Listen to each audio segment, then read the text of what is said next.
Dear students, today we are going to discuss about compound interest or CI. Let us see what is compound interest. In case of compound interest, the interest for one period is compounded to the principal to get the principal for the next period. Okay? Simple interest in the case,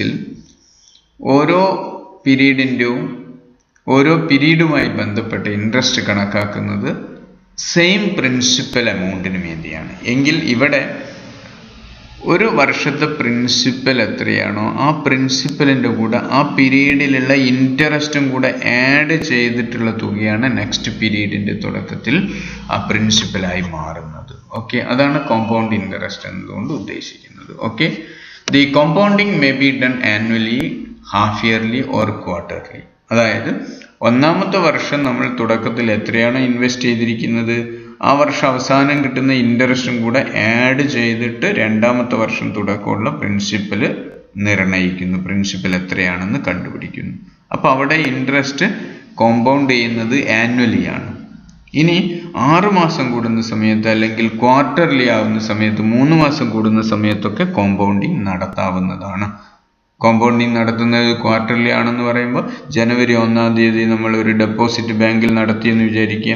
January, February, March 31 ആവുന്ന സമയത്ത് 3 മാസത്തേക്കുള്ള interest നമ്മുടെ പ്രിൻസിപ്പലിൻ്റെ കൂടെ add ചെയ്തിട്ടുള്ള ആ എമൗണ്ടിനാണ് അടുത്ത 3 മാസത്തേക്ക് interest കണക്കാക്കുക. ഓക്കെ, അപ്പോൾ അവിടെ കോമ്പൗണ്ട് ചെയ്യുന്നത് ക്വാർട്ടർലി ആണെന്ന് പറയും. ഓക്കെ, അപ്പോൾ കോമ്പൗണ്ട് ഇൻട്രസ്റ്റ് മെത്തേഡിലാവുന്ന സമയത്ത് നമുക്ക് എങ്ങനെയാണ് amount at the end of certain number of years കണ്ടുപിടിക്കുക? അതിൻ്റെ ഫോർമുലയാണ് ഇവിടെ കൊടുത്തിരിക്കുന്നത്. A = P × 1 + R/100 whole raised to n. ഇവിടെ R/100 ആണ്. R/100 rate by 100.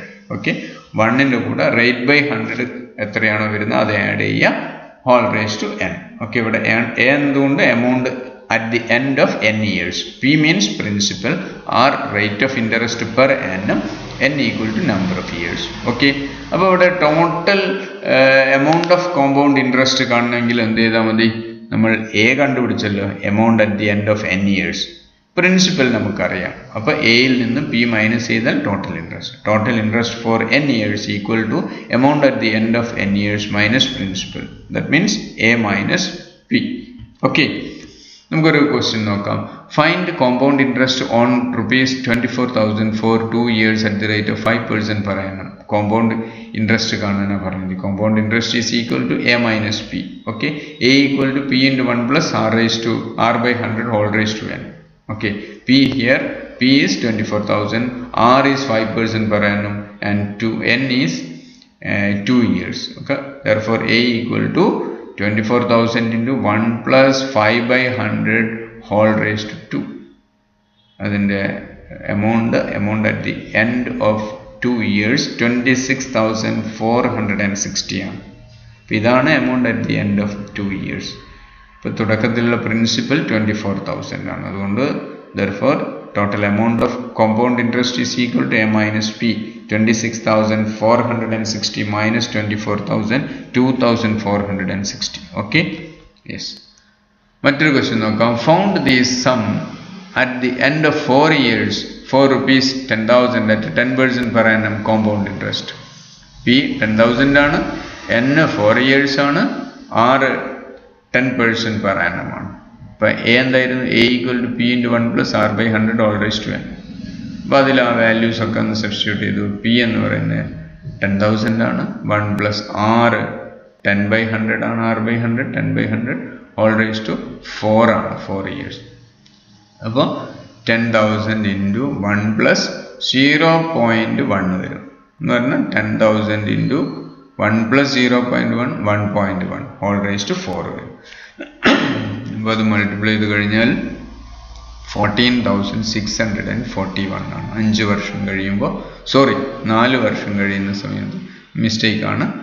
Some at the end of 4 years ആണ് ₹14,641. Okay, next one. Find the compound interest for ₹7,000 for 4 years if interest is payable half yearly at 6% per annum. അപ്പോൾ ഇവിടെ compound ചെയ്യുന്നത് half yearly compounding ആണ്. Half yearly compounding ആകുന്ന സമയത്ത് നിങ്ങൾ ചെയ്യേണ്ട കാര്യങ്ങൾ ഇതാണ്. നമ്മൾ റേറ്റ് എന്ത് ചെയ്യുക, നേരെ പകുതിയാക്കുക. 6% പെർ ആനമാണ്. അത് ഹാഫ് ഇയർലി ആകുന്ന സമയത്ത് 3% ആക്കുക. 3% ഹാഫ് ഇയർലി. ഓക്കെ. മാത്രമല്ല മറ്റൊരു കാര്യം ചെയ്യേണ്ടത്, നമ്മുടെ 4 years എന്ന് പറയുന്നത് ഹാഫ് ഇയർലി ആകുന്ന സമയത്ത് 8 ഹാഫ് ഇയർ ആവും. 8 ഹാഫ് ഇയർ പീരീഡ്സ് ആവും. അപ്പോൾ n എന്ന് പറയുന്നത് 8 ആകും, r എന്ന് പറയുന്നത് 3 ആകും. ഓക്കെ. ഇനി അതിൽ ആ ഫോർമുലയിൽ സബ്സ്റ്റിറ്റ്യൂട്ട് ചെയ്യുക. a equal to p into 1 plus r whole raise to n ആയിരുന്നു. p 7000 ആണ്. 1 പ്ലസ് r എന്ന് പറയുന്നത് 3 ആയി, n എന്ന് പറയുന്നത് 8 ആയി. ഓക്കെ. അപ്പോൾ ആൻസർ 1867 റുപ്പീസ് ആണ് വരുന്നത്.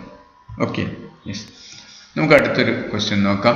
Mister A borrowed rupees 20,000 from a money lender, but he could not repay any amount in a period of 4 years. So the money lender demanded 26,500 from him. What is the rate of interest charged? അപ്പോൾ ഇവിടെ rate of interest എത്രയാണ് എന്ന് കണ്ടുപിടിക്കാനാണ് പറഞ്ഞിരിക്കുന്നത്. എന്താ തന്നിരിക്കുന്ന question എന്താണ്? A എന്ന് പറയുന്ന ആൾ 20,000 റുപ്പീസ് മണി ലെൻഡറിൽ നിന്ന് ബോറോ ചെയ്തിരിക്കുകയാണ്.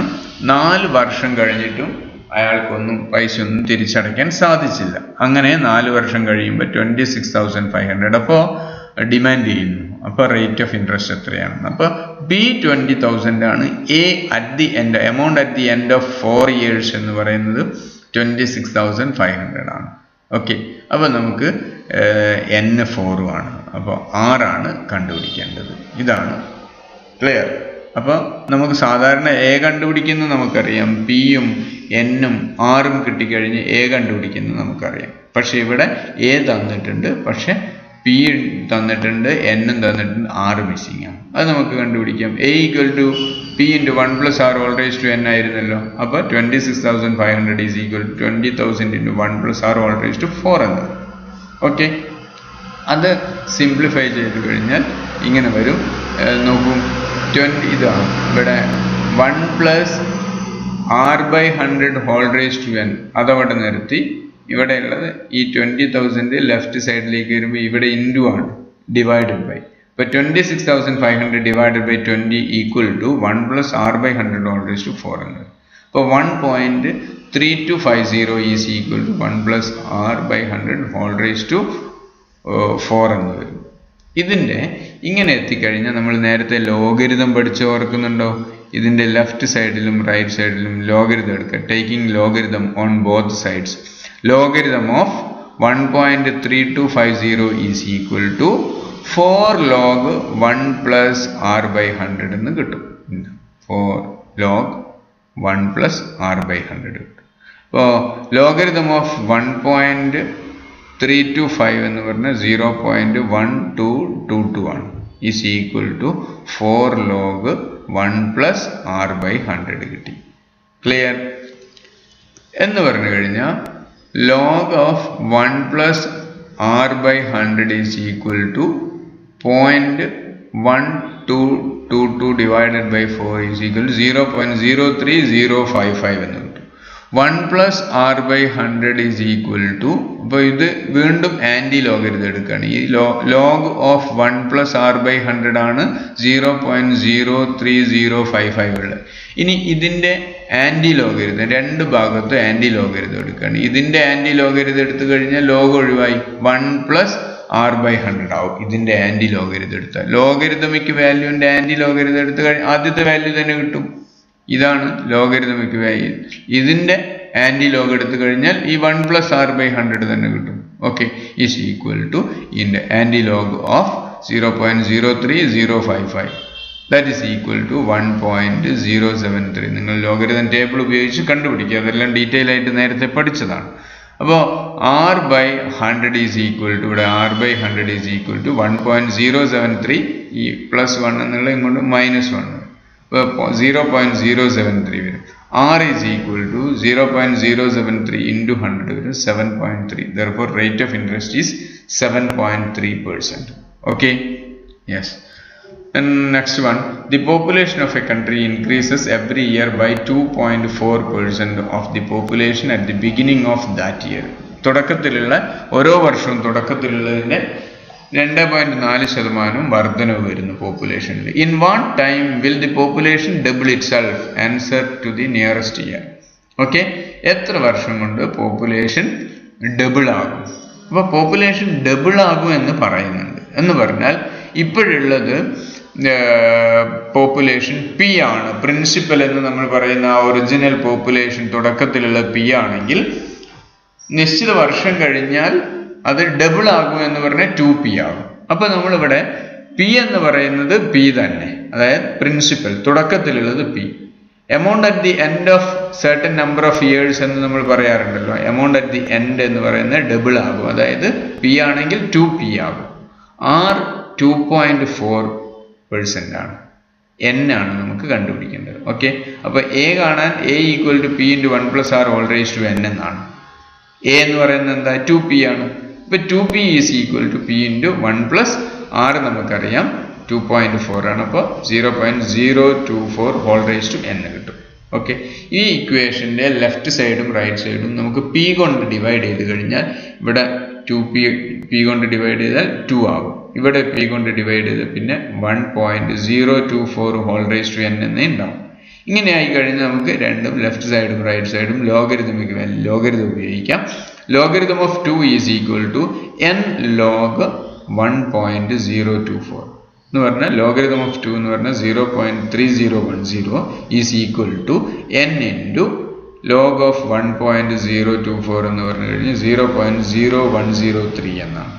ഓക്കെ, അപ്പൊ n into 0.0103 is equal to 0.3010 ആണെങ്കിൽ n ഈക്വൽ ടു എന്താ വരിക? 0.3010 divided by 0.0103 is equal to 29.22 years. അപ്പൊ n 29.22 ആണ്. n 29.22 ഇയേഴ്സ് ആണ്. എത്ര വർഷം എടുക്കും ഡബിൾ ആകാൻ? പോപ്പുലേഷൻ ഡബിൾ ആകാൻ 29.22 വർഷം എടുക്കും. നമുക്ക് 29 വർഷം കൊണ്ട് അത് പോപ്പുലേഷൻ ഡബിൾ ആകില്ല. നമുക്ക് ആ റൗണ്ട് ചെയ്യാൻ വേണ്ടി നമ്മൾ പറയും 30 വർഷം എടുക്കും എന്ന് പറയും. ഇപ്പോൾ 30 ഇയേഴ്സ് ആണ് വരിക. കൃത്യമായി 29.22 ആണ്. അത് റൗണ്ട് ചെയ്ത് നമ്മൾ 29 വർഷം കൊണ്ട് ഡബിൾ ആവില്ലല്ലോ. അതുകൊണ്ട് നമ്മൾ 0.22 എന്നുള്ള എന്താ 30ലേക്ക് അപ്രോക്സിമേറ്റ് ചെയ്തതെന്ന് പറഞ്ഞു കഴിഞ്ഞാൽ അതാണ് ഞാൻ പറഞ്ഞത്. 29 കൊണ്ട് ഡബിൾ ആവില്ല. ഡബിൾ ആണെങ്കിലും 30 വർഷം പൂർത്തിയായിട്ടില്ലെങ്കിലും 30ാമത്തെ വർഷം കൂടെ വരണം. ആ അർത്ഥത്തിലാണ് ഇവിടെ 30 ഇയേഴ്സ് എന്ന് കൊടുത്തിരിക്കുന്നത്. ഓക്കെ, നമുക്ക് അടുത്തൊരു ക്വസ്റ്റ്യനിലേക്ക് പോകാം. In what time will a sum of ₹1234 amount to ₹5678 at 8% per annum compound interest payable quarterly? ഇവിടെ കോമ്പൗണ്ട് ചെയ്യുന്നത് ഇൻട്രസ്റ്റ് കോമ്പൗണ്ട് ചെയ്യുന്ന ക്വാർട്ടർലി ആണ്. അപ്പോൾ തുടക്കത്തിൽ എന്താ ക്വസ്റ്റ്യൻ എന്താ പറയുക? In what time. അപ്പോൾ n ആണ് കണ്ടുപിടിക്കേണ്ടത്. n ആണ് നമ്മളോട് കണ്ടുപിടിക്കാൻ വേണ്ടി പറഞ്ഞിരിക്കുന്നത്. ക്ലിയർ? അപ്പോൾ p നമുക്കറിയാം 1234 ആണ്. എമൗണ്ട് അറ്റ് ദി എൻഡ് 5678 ആണ്. റേറ്റ് 8% per annum ആണ്. കോമ്പൗണ്ട് ചെയ്യുന്ന ക്വാർട്ടർലി ആയതുകൊണ്ട് നമ്മൾ 8/4 എന്ന് പറഞ്ഞാൽ 2% per quarter എന്ന് പറയാം. ഓക്കെ, n ആണ് നമുക്ക് കണ്ടുപിടിക്കേണ്ടത്. എത്ര സമയം കൊണ്ട് ഇത്രയാകും? അപ്പോൾ a ഇവിടെ തന്നിട്ടുണ്ട്, p ഇവിടെയുണ്ട്. 8% ക്വാർട്ടർലി ആവുന്ന സമയത്ത് 2% per quarter. a equal to p into 1 plus r by 100 whole raised to n എന്നുള്ളത് ഇവിടെ എത്രയാ? n എത്രയാണ് വരിക? 4 ക്വാർട്ടറാണ് ഒരു വർഷം. ഓക്കെ, അപ്പോൾ എത്ര വർഷമാണോ? n into 4 എന്നാണ് ഇവിടെ കൊടുത്തിരിക്കുന്നത്. ക്ലിയർ ആയല്ലോ? ഇത് ഇവിടെ 1 plus r by 100 whole raised to n എന്നാണ് വേണ്ടിയിരുന്നത്. ഇവിടെ ഒരു n ആണെങ്കിൽ തന്നെ അത് 4 ക്വാർട്ടർ ആണ്. അപ്പോൾ 4 into n. 2 വർഷമാണെങ്കിൽ 4 into 2. 3 വർഷമാണെങ്കിൽ നമുക്കറിയില്ല അത് എത്രയാണ്. അതുകൊണ്ടാണ് 4n എന്ന് കൊടുത്തിരിക്കുന്നത്. ക്ലിയർ? അപ്പോൾ 5678 is equal to 1234 into 1 plus 2/100 whole raised to 4n. അപ്പോൾ അത് സിംപ്ലിഫൈ ചെയ്ത് അവസാനം നമ്മൾ എത്തുന്നു. എങ്ങനെ വരുന്നു? ഇങ്ങനെ വരും. 1.02 whole raised to 4n is equal to 4.6013.